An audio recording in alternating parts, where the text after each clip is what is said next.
बड़ा गंभीर किस्म का विषय है।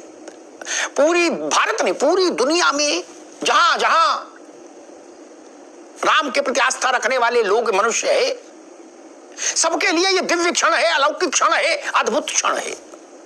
उस मौके पर ये 1990 में अयोध्या में कार सेवकों पर गोली जो चलाई गई थी पुलिस के द्वारा, जिसमें तमाम लोग मारे गए, राम भक्त, लाशें सरयू में फेंक दी गई, सरयू का रक्त लाल हो गया, जल लाल हो गया उनके रक्त से। उस घटना को छाती ठोक के समाजवादी पार्टी क्यों दोहरा रही है? इसके पीछे क्या डिजाइन दिख रहा है? क्योंकि मौका भी होना चाहिए ना कोई। अभी तो ऐसा कोई इशू नहीं था कि गोली क्यों चलाई, इस पर तबसरा हो। मुफ्ती साहब देखिए, 22 जनवरी को प्राण प्रतिष्ठा का कार्यक्रम हो रहा है और 92 को बाबरी मस्जिद शहीद कर दी गई थी। बाबरी मस्जिद शहीद करने के बाद कल्याण सिंह को क्रेडिट मिला था कि उन्होंने करवाया था बाबरी मस्जिद का विध्वंस या शहादत उन्होंने करवाया था।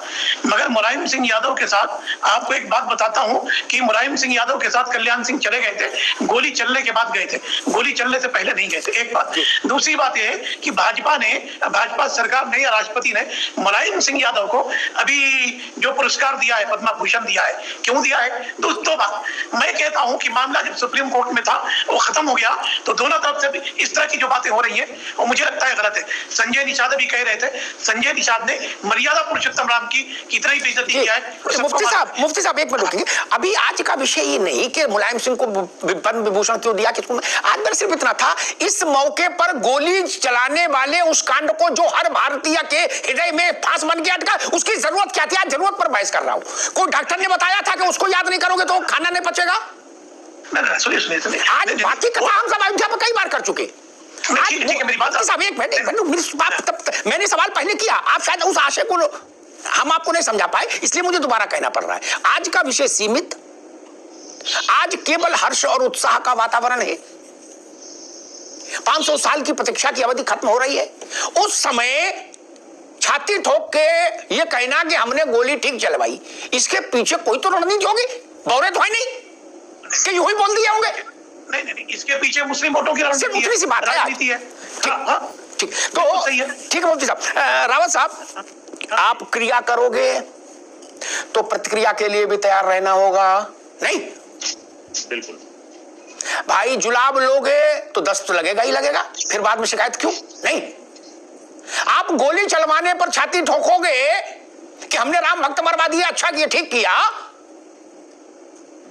आपकी नजर भी अप्रैल में होने वाले चुनाव पर है, इसीलिए नहीं बोल रहे हैं। मुफ्ती साहब भी करेंगे, मुस्लिम वोटों का खेल है, तो इसकी फिर प्रतिक्रिया भी तो होगी। राव साहब बिल्कुल होगी अमिताभ जी, इसमें कोई दो राय नहीं है जी। इस बात को बोलने का इस समय पर इनका, इस खुशी के मौके पर कोई तुक नहीं बनती। इस समय इनको नहीं बोलना चाहिए था। रंग में भंग डालना और कार सेवक और जो राम भक्त हैं उनके मनों में एक क्रोध पैदा कर देना, रोष पैदा कर देना, इस तरह की स्टेटमेंट देना, ये मुझे लगता है उचित नहीं है।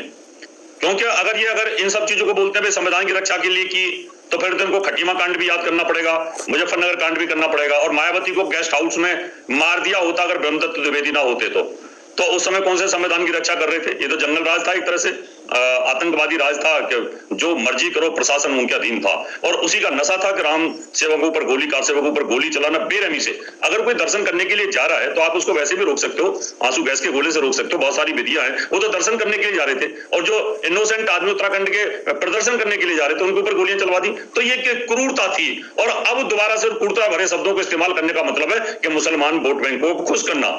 लेकिन अब वो जमाना जा चुका है अमिताभ जी, वो जमाना अलग था। आज सोशल मीडिया का जमाना है, बच्चों को पता है कि वो राम का हो चुका है। अब ये जितना बोलेंगे उतना ही इनको नुकसान होने वाला है। जितनी बार ये स्टेटमेंट देंगे इस तरह की, उतनी बार हिंदुओं में रोष आएगा और वो विरोध करेंगे। चाहे वो समाजवादी पार्टी का ज्यादा वोट बैंक है, वो भी इनसे नफरत करेगा। बिल्कुल ठीक बात है। एक वो था कि वो दिन हवा हुए जब पसीना गुलाब था, ये बात शिवपाल जी को समझना चाहिए। अब तो गंगा में बहुत पानी बह गया, कहां चक्कर पड़े हो। मुन्ना खान साहब के पास आऊंगा। एक बात मुझे याद आती है, शिवपाल जी ने संविधान की बात कही। बहुत पता नहीं कितने लोगों को मालूम, ये जानकारी है कि इलाहाबाद हाई कोर्ट में मुन्ना खान साहब, ये पैरामिलिट्री फोर्स मालूम कब लगाई गई? जब एक बार संविधान बचाने के लिए समाजवादी पार्टी के संविधान वीर कोर्ट में घुस गए थे और मारना शुरू कर दिया था, अंदर जितने लोग मिले वकील से लेके और जज के कर्मचारी कचहरी हाई कोर्ट के, क्या दबा बोले संविधान, बोले क्यों मार रहे हो, बोले संविधान नहीं बचाएंगे। उसी दिन से इलाहाबाद हाई कोर्ट सीआईएसएफ को दे दिया गया, बोले यहां ज्यादा संविधान बचाने वाले हैं, सफाई इनसे दूर रहना। क्या अब बोले आपकी संविधान बचाने आए तो 20 लाठी गर्म करके मारना तत्काल। मुन्ना खान साहब, ये मौका था क्या इस तरह की बात का? मैं इस बात के खोज में लगा हूं।